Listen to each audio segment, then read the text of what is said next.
ہر قسم کی حمد اور تعریف اللہ رب العزت کے لیے ہے، جس کی طرف سے حمد شروع ہوتی ہے اور جس کی طرف حمد لوٹ کر جاتی ہے۔ ہر قسم کی حمد اور تعریف اللہ سبحانہ وتعالی کے لیے ہے، جس سے ہر چیز کا آغاز ہوتا ہے اور ہر چیز پلٹ کر اسی کی طرف جاتی ہے۔ اللہ کے سوا کوئی معبود برحق نہیں، وہ ہر چیز کا خالق ہے اور وہ ہر چیز پر کارساز ہے۔ ہم سب یہ بات اچھی طرح جانتے ہیں کہ یہ کائنات خود سے خود نہیں بنی، کسی بنانے والے نے بنائی ہے۔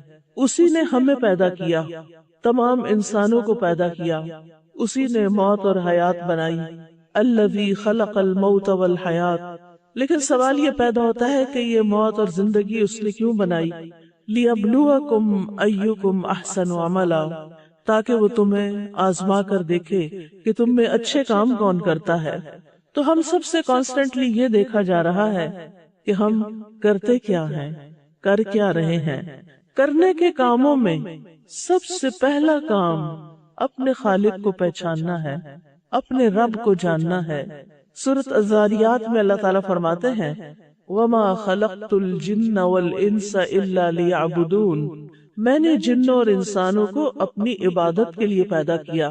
مجاہد جو ایک مفسر ہیں وہ کہتے ہیں إِلَّا لِيَعْبُدُونِ کا مطلب ہے إِلَّا لِيَعْرِفُونِ، کہ وہ مجھے پہچانے۔ یعنی اللہ تعالیٰ نے یہ سب کچھ کیوں بنایا؟ تاکہ انسان اپنے رب کو پہچانے۔ تو اس دنیا میں آنے کے بعد ہم میں سے ہر ایک کی یہ ذمہ داری بنتی ہے کہ وہ اپنے خالق مالک کو پہچانے اور پھر پہچان کر اسی کی عبادت کرے اور اس کا جینا مرنا ہر کام اسی کے لیے ہو۔ اگر کوئی شخص اس دنیا میں آتا ہے اور پھر صرف کھا پی کر، شادی کر کے، بچے پیدا کر کے اور کاروبار کر کے یا جاب کر کے، پیسے کما کے، کچھ پیسے استعمال کر کے اور کچھ بچوں کے لیے چھوڑ کے چلا جاتا ہے، اور وہ کبھی یہ نہیں سوچتا کہ وہ کیوں آیا اور وہ کہاں جائے گا اور آگے اس کے ساتھ کیا ہوگا، تو وہ خسارے میں ہے، چاہے دنیاوی اعتبار سے وہ کتنا ہی کامیاب کیوں نہ ہو۔ افسوس کے ساتھ ہی کہنا پڑتا ہے کہ اس وقت انسانوں کی اکثریت اسی طرح زندگی گزار رہی ہے کہ اس کی سوچ کا بنیادی نقطہ، اس کی سوچ کا مرکز، اس کا ہم و غم صرف یہ ہوتا ہے کہ میں کہاں سے مال کماؤں اور کتنا کماؤں اور عیش و عشرت کے سامان کتنے اپنے لیے فراہم کروں، کل کیا ہوگا، اس سے اکثریت غافل ہے۔ ہمیں پیدا کس نے کیا، کیوں کیا، ہمیں اس دنیا میں رہ کر کیا کرنا ہے، ضروریات پوری کرنے کے علاوہ؟ بہت سے لوگ اس کے بارے میں سوچتے ہی نہیں، اس کی طرف توجہ ہی نہیں کرتے۔ لیکن ایک عقل مند انسان ایسی زندگی نہیں گزارتا، ایک باشعور انسان ایسی زندگی نہیں گزارتا۔ وہ یہ جاننا چاہتا ہے کہ وہ یہاں کیوں آیا ہے، اس کی زندگی کا مقصد کیا ہے۔ ہماری زندگی کا مقصد یہ ہے کہ ہم اس دنیا میں اپنے بھیجنے والے، پیدا کرنے والے کو پہچانیں اور اس کی مرضی کے مطابق اس وقت کو گزاریں اور پھر ایک دن واپس اسی سے جا ملے، جہاں سے آئے ہیں اسی کی طرف لوٹ جائیں۔ تو آئیے چند باتیں اپنے خالق کے بارے میں۔ سب سے پہلی بات تو یہ کہ اللہ سبحانہ وتعالیٰ نے جو ہمارا خالق ہے ہمیں حکم دیا ہے کہ ہم اس کے بارے میں علم حاصل کریں۔ سورۃ محمد میں آتا ہے فَاعْلَمْ أَنَّهُ لَا إِلَٰهَ إِلَّا اللَّهُ، پس جان لو کہ بے شک اللہ کے سوا کوئی معبود حقیقی نہیں، لیکن اکثریت اس سے لا علم ہے۔ سورۃ لقمان میں آتا ہے وَلَئِن سَأَلْتَهُمْ مَنْ خَلَقَ السَّمَاوَاتِ وَالْأَرْضَ لَيَقُولُنَّ اللَّهُ قُلِ الْحَمْدُ لِلَّهِ بَلْ أَكْثَرُهُمْ لَا يَعْلَمُونَ۔ اور اگر آپ ان سے پوچھیں کہ آسمانوں اور زمین کو کس نے پیدا کیا، تو کہیں گے کہ اللہ نے، یعنی یہ جانتے ہیں کہ کوئی اس کا خالق ہے۔ کہہ دو سب تعریف اللہ کے لیے ہے، لیکن اکثر ان میں سے علم نہیں رکھتے۔ یعنی جب پیدا اللہ نے کیا ہے، خالق وہ ہے، تو تعریف کے قابل بھی وہی ہے، عبادت کے لائق بھی وہی ہے، محبت کے لائق بھی وہی ہے، پھر ہم اسے چھوڑ کر کسی اور کی طرف کیوں متوجہ ہوتے ہیں؟ دنیا میں علم بہت سے ہیں، بہت سی سائنسز ہیں، اور اب آپ دیکھیں کہ بہت سے علوم کے اندر ترقی ہوتی جا رہی ہے، ریسرچ ہو رہی ہے، اور نئی نئی چیزیں ہمارے سامنے آ رہی ہیں۔ بہت اچھی بات ہے، اللہ سبحانہ تعالیٰ نے آدم علیہ السلام کو علم کی بنا پر فوقیت دی تھی فرشتوں پر، اور ہمیں علم حاصل کرنا چاہیے، لیکن وہ کون سا علم ہے جس کا حاصل کرنا سب سے زیادہ ضروری ہے اور سب سے زیادہ اشرف اور اعلیٰ اور افضل ہے؟ وہ علم اللہ سبحانہ تعالیٰ کے بارے میں جاننا، اس کے ناموں، اس کی صفات کے بارے میں جاننا، یہ علم سب سے افضل علم ہے۔ کیونکہ جب ہم خالق کو پہچان جائیں گے، اس کو جان جائیں گے، اس کی مرضی کو جان جائیں گے، اور اس کی مرضی کے مطابق یہ زندگی بسر کریں گے، تو پھر وہ بھی ہم سے ہماری رضا کے بارے میں پوچھیں، وہ بھی ہمیں راضی کر دے گا۔ لہٰذا ہم میں سے ہر ایک کے لیے ضروری ہے کہ ہم اللہ سبحانہ تعالیٰ کو جانیں، پہچانیں، تاکہ ہم صحیح معنوں میں اس پر ایمان لائیں، اس سے محبت کریں اور اس کے قرب کی طلب کریں، اس کو راضی کریں، اس کی صحیح معنوں میں عبادت کریں۔ کیونکہ اگر ہم جانتے ہی نہیں اس کے بارے میں اور ہم اس کی عبادت کر رہے ہیں تو یہ عبادت کیسی ہوگی؟ وہ تو صرف ایک مشینی سی عبادت ہوگی۔ لیکن جو اپنے رب کو جانتا ہے کہ وہ کون ہے، وہ تو اس کے سامنے کھڑے ہونے سے بھی ڈرتا ہے، وہ تو لرزتا ہے، وہ تو اس کا کلام پڑھتا ہے تو کانپ اٹھتا ہے، اس کی کیفیات بدل جاتی ہیں۔ لیکن ہماری کیوں نہیں بدلتی؟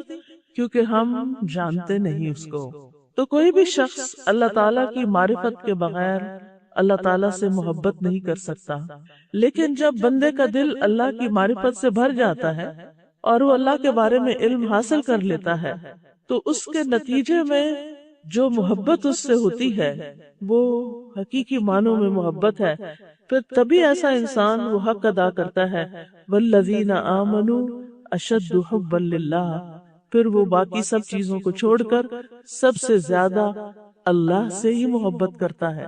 اور جو اللہ تعالیٰ سے محبت کرتا ہے وہ پھر اللہ تعالیٰ کی اطاعت کرتا ہے، اللہ تعالیٰ کی فرما برداری کرتا ہے، اور جو اللہ تعالیٰ کی اطاعت کرتا ہے وہ دراصل اللہ تعالیٰ کا اکرام کرتا ہے، اللہ تعالیٰ کی عزت کرتا ہے، اور اللہ جس کا اکرام کرے اسے اپنے پڑوس میں جگہ دیتا ہے۔ یعنی جو اللہ تعالیٰ کا اکرام کرتا ہے پھر اللہ تعالیٰ بھی اس کا اکرام کرتا ہے اور اس کو اپنے پڑوس میں جگہ دیتا ہے۔ اور جسے اللہ تعالیٰ اپنے پاس جگہ دے دے تو ایسے شخص کے لیے خوشخبری ہی خوشخبری ہے۔ جیسے کہ حضرت آسیہ رضی اللہ تعالیٰ عنہا نے دعا کی تھی، رب ابن لی عندک بیتا فی الجنہ، اے میرے رب میرے لیے اپنے پاس جنت میں گھر بنا دے۔ یعنی انہوں نے صرف جنت نہیں مانگی تھی بلکہ عندک بیتا فی الجنہ، تیرے پاس، یعنی تیرا قرب چاہیے۔ کیونکہ جو حقیقی معنوں میں اللہ سبحانہ تعالیٰ سے محبت کرتا ہے پھر وہ چاہتا ہے کہ وہ اللہ تعالیٰ کے قریب ہو جائے، پھر وہ ایسے کام ڈھونڈتا ہے جس سے اس کو اللہ تعالیٰ کا قرب حاصل ہو، اسے ان کاموں سے دلچسپی ہوتی ہے جس سے اللہ تعالیٰ کی قربت نصیب ہو، کیونکہ اس کو اسی میں لذت نصیب ہوتی ہے، اس کی خوشی بھی اسی میں ہوتی ہے، اس کی راحت اور آنکھوں کی ٹھنڈک بھی اسی میں ہے، کیونکہ وہ جانتا ہے کہ وہ کس ہستی کا بندہ ہے، کس کا غلام ہے، کس کا مطیع ہے۔ اگر ہم اپنے اس ذمہ داری سے غفلت بھی برتیں تو یہ پھر چند دن کی بات ہے، کیونکہ مرنے کے بعد انسان جب قبر میں جاتا ہے تو اس سے سب سے پہلا سوال بھی یہی کیا جائے گا، من ربو کا، تیرا رب کون ہے؟ یعنی اس زندگی میں ہمارا فرض بنتا ہے کہ ہم اس کو پہچانیں، لیکن اگر ہم نہیں پہچانتے تو بھی سوال تو اپنی جگہ ہے، وہ تو ہوگا ہی۔ براء ابن عازب کہتے ہیں رسول اللہ صلی اللہ علیہ وسلم نے فرمایا، میت کو دفنانے کے بعد جب لوگ واپس جاتے ہیں تو میت ان کے قدموں کی آہٹ سنتی ہے، اس کے پاس دو فرشتے آتے ہیں، وہ اسے بٹھاتے ہیں اور اسے کہتے ہیں من ربو کا، تیرا رب کون ہے؟ تو وہ کہتا ہے ربی اللہ، میرا رب اللہ ہے۔ پھر وہ پوچھتے ہیں ما دینو کا، تمہارا دین کیا ہے؟ وہ کہتا ہے دینی الاسلام، میرا دین اسلام ہے۔ پھر وہ پوچھتا ہے